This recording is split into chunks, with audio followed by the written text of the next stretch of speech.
8 jogos no Campeonato Carioca, empatou 1-1 com a Portuguesa.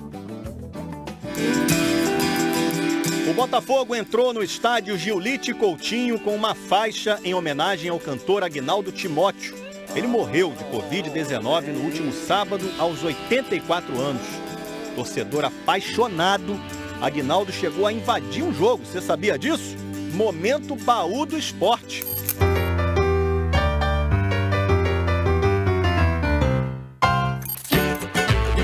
Inconformado com o pênalti que Cláudio Adão perdeu, o deputado Aguinaldo Timóteo invadiu o campo, paralisou o jogo e foi advertir o jogador. Em 1984, o artista atuava como deputado federal pelo Rio. Em abril daquele ano, o Botafogo precisava vencer o Operário de Várzea Grande na Copa Brasil, que na época era o equivalente ao nosso Campeonato Brasileiro. Derrota por 1-0, com esse pênalti perdido, que deixou o Aguinaldo indignado. Ontem, num dia de homenagem ao cantor, o Botafogo não perdeu pênalti nem foi eliminado, mas empatou com a Portuguesa num domingo cheio de vacilos. Nós tivemos uma tarde assim em relação à parte técnica do jogo, bem abaixo dos outros jogos. O Botafogo abriu o placar no primeiro lance do jogo.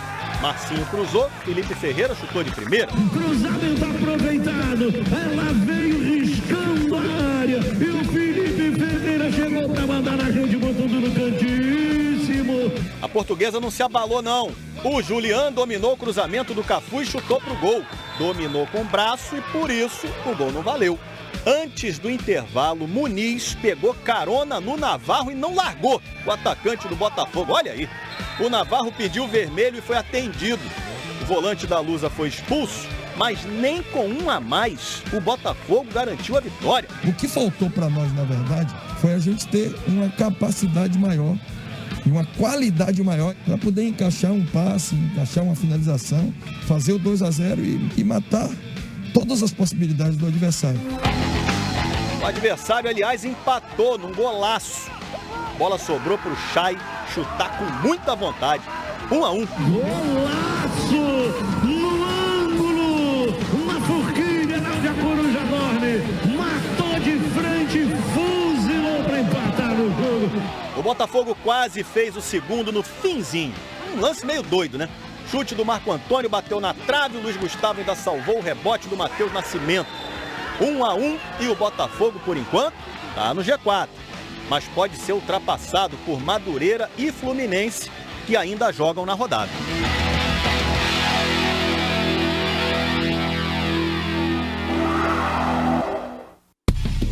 Pela primeira vez na temporada, Rodrigo Caio está na lista de relacionados do Flamengo e deve ser titular hoje à noite contra o Madureira pelo Carioca.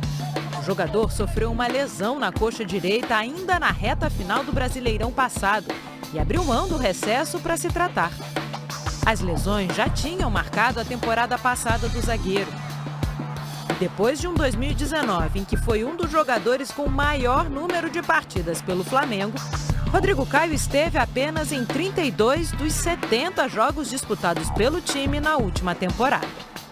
2020, aliás, começou com o Rodrigo Caio tratando um corte no joelho. E foi na Supercopa do Brasil que o jogador fez a estreia dele naquela temporada. O Flamengo venceu o Atlético Paranaense por 3-0 e ficou com o título da competição. Flamengo, campeão da Supercopa do Brasil 2020! O jogo de hoje contra o Madureira é o último antes de o Flamengo enfrentar o Palmeiras domingo pela Supercopa deste ano. Rogério Ceni deve repetir a escalação que venceu o Bangu quarta passada por 3-0, com Rodrigo Caio como única novidade e jogando ao lado de William Arão. O Flamengo ganha mais jogo na saída de bola, o Flamengo ganha mais compreensão do posicionamento da sua defesa, o Flamengo passa a ser um outro time na construção das suas jogadas. Segurança e técnica ele tem, ele precisa de ritmo, de recuperar o tempo de bola. No Campeonato Espanhol, mais um jogador foi alvo de injúrias racistas. Foi no jogo entre Cádiz e Valência. O francês Diacabí do Valência disse que foi chamado de negro, e aqui um palavrão com a letra M, né, por Juan Calá, do time adversário. Diacabí e o time do Valência se retiraram de campo Só que a equipe depois voltou sob uma ameaça de uma punição, né? O Diacaby não quis retornar e foi substituído. O árbitro da partida relatou a reclamação do francês na súmula. O Ancalá negou a acusação e o time dele, o Cádiz, divulgou uma nota reiterando que é contra qualquer demonstração de racismo e xenofobia. Hoje tem o terceiro e último jogo da decisão da Superliga Feminina de Vôlei. Você vai ver ao vivo no Sport TV 2, às 9 da noite, em Minas e Praia Clube. Quem ganhar é campeão. Aquela bola espirrada no bloqueio que voou alto e morreu bonita no pé de Nicola Negro sugere uma tranquilidade e uma habilidade que não existiram no começo do jogo. A vitória do Minas no sábado foi de virada, 3-1 sobre o Praia em Saquarema, na bolha montada pela Confederação Brasileira de Vôlei. Não foi fácil igualar a série. A equipe de Belo Horizonte precisou contar com erros do adversário, mas principalmente com a qualidade do próprio grupo. Foi necessário virar a chave depois da derrota na quinta passada. E elas conseguiram. Já o time de Uberlândia não manteve a excelência do primeiro capítulo da decisão. A gente estudou e estava preparado para o jogo de hoje, mas a gente sabia que era um jogo super difícil. A força da equipe, cada uma fazendo o seu papel, que é o mais importante, e a gente ganhou esse jogo como time. Um exemplo de atleta que se reinventou de uma partida para outra é Pri Daroit. A camisa 5 do Minas fez só um pontinho no primeiro jogo da final. Já no segundo, Pri Daroit marcou pontos em todos os fundamentos. Foram 16. 2 de saque, 2 de bloqueio e 12 de ataque. Também levou o troféu Viva Vôlei de melhor em quadra. A gente sabe que a gente jogou muito abaixo no primeiro jogo e o Praia fez um jogo muito bom, conseguiu nos marcar praticamente. Eu particularmente sei que joguei muito abaixo, mas já foi, passou. Então assim, era bola pra frente, era pensar o que eu podia fazer de melhor e eu acho que a equipe tá de parabéns. Não somos máquinas, somos seres humanos, tem dia que vai acontecer, que vai dar tudo certo, mas assim, pode ter aquele dia que dá uma baixada e cara, tá tudo certo. Só não dá para baixar hoje nenhum dos dois lados. Errar pode custar o título. Os eventos testes para as Olimpíadas de Tóquio voltaram. O nosso correspondente Carlos Gil conta para você. A entrada em quadra de 16 atletas paralímpicos do rugby em cadeira de rodas marcou o retorno dos eventos preparatórios depois de um ano. A bandeira, a melodia...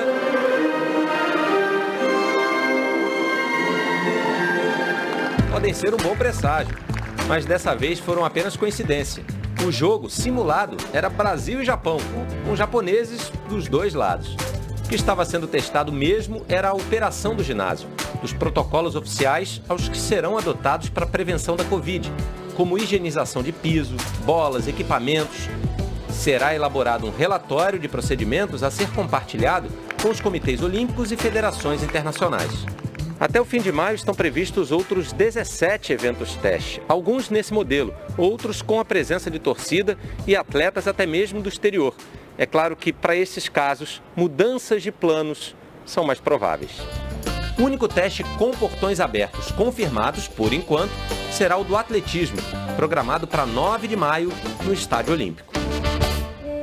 Olimpíadas de Tóquio, despertando o melhor de nós. Pois é, mas por causa da pandemia já tem evento teste sendo cancelado. A Federação Internacional de Esportes Aquáticos confirmou agora há pouco o cancelamento da Copa do Mundo de Saltos Ornamentais, que seria em Tóquio. E a tendência é que o pré-olímpico de nado artístico e a seletiva da maratona aquática também sejam cancelados, o que deve ser decidido ainda essa semana. Que coisa, né? Vem cá, você sabia que tem Fla-Flu no campeonato piauiense? O clássico voltou por lá depois de mais de 40 anos, rapaz. 10 de agosto de 1977. Fla-Flu no Albertão. Fla joga ruim, mas goleou o fraco Fluminense 4-1. Essas são manchetes do jornal O Dia de quase 44 anos atrás. Data do que havia sido o último jogo entre Flamengo e Fluminense do Piauí.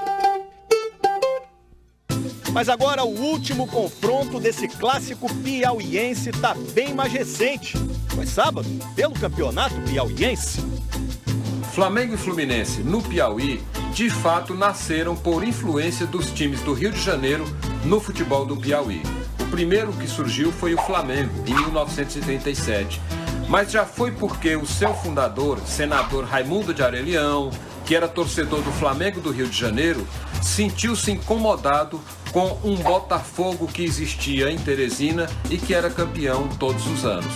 Por isso criou o Flamengo, para fazer a rivalidade e porque Botafogo era também um rival do Flamengo no futebol carioca.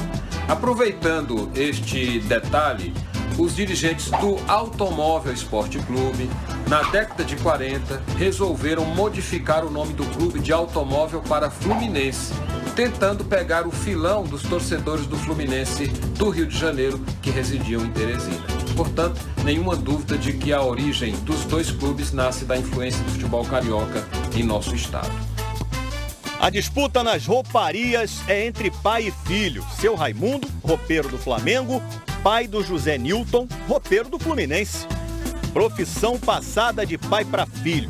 Mas não pensa aí que a coisa foi mole não, hein?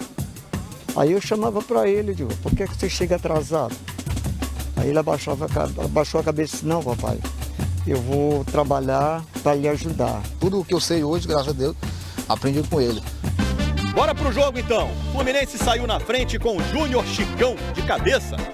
E logo depois, Fábio Júnior, que não é aquele, empatou de pênalti. Aí no segundo tempo teve bola na trave de tudo que é lado. Primeiro a do Dudu Pedrotti, do Fla. Depois do Juninho, do Flu. O Bismarck, que também não é aquele, mandou esse voleio bonito, mas parou no goleiro Wallace. E o Mauro também parou na trave. Então, Fluminense 1, Flamengo também 1. O campeonato piauiense é um campeonato, ele é muito doido. Foi um grande jogo, um grande clássico, né? Infelizmente não conseguimos a vitória. A sensação é de que foi realmente um jogo difícil, equilibrado, foi digno de um clássico, né? Flamengo e Fluminense. No Rio é clássico centenário. E no Piauí, depois de décadas adormecido, voltou com tudo. A magia do Fla-Flu, né? Esse jogo não acontecia desde 1977 porque o Fluminense caiu naquele ano